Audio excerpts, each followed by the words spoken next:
श्री कृष्ण चैतन्य प्रभु नित्यानंद श्री अद्वैत गदाधर श्रीवासदि गौरभक्तवृंद नमो वृंदाय तुलसीदेव्यै ध्याय केशवस्य कृष्ण भक्ति प्रदेवी सत्तगतये नमो नमः हरे कृष्ण कृष्ण कृष्ण हरे हरे हरे राम राम राम हरे हरे हरे कृष्ण कृष्ण कृष्ण हरे हरे हरे राम राम राम हरे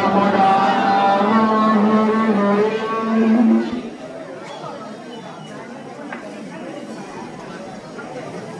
আইজনে বা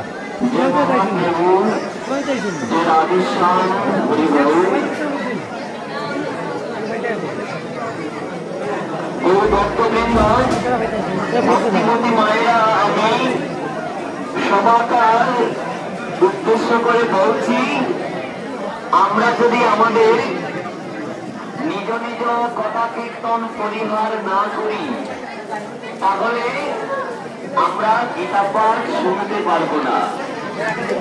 আর কাউকে যদি কেউ মনে প্রাণে ভালোবাসে আর তার কথা তার প্রশংসা যখন কেউ বর্ণনা করে সে কি করে? নিশ্চুপ হয়ে শ্রবণ করে। এখানে সবাই আমরা মনে প্রাণে গোবিন্দকে ভালোবাসি, যার জন্য গোবিন্দের কথা কীর্তন হচ্ছে, তার মানে গোবিন্দের কথা শুনবো, এই জন্য আমাদের নীরব থাকা প্রয়োজন। তাই আমরা যদি গোবিন্দের কথা আমরা যদি কথা বলি তার মানে প্রমাণ যে আমি গোবিন্দকে ভালোবাসি না। আর যারা নীরবতা পালন করে গোবিন্দের কথা শুনবে তারা গোবিন্দকে ভালোবাসে।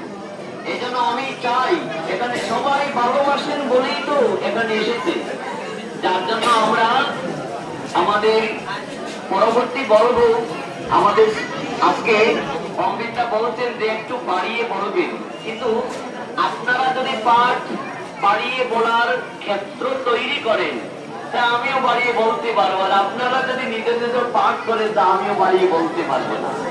ঠিক আছে? তাই সবার চরণ মাথায় নিয়ে আমি সবাইকে প্রণাম করে আমরা একটু কৃষ্ণ কথা আলোচনা প্রসঙ্গে ব্রতী হব। জয় রাধেশ্যাম, জয় মহাপ্রভু হরিবল।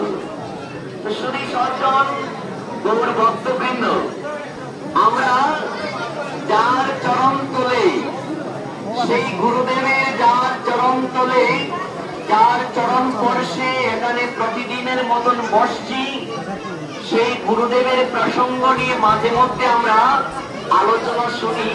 আজকেও আমরা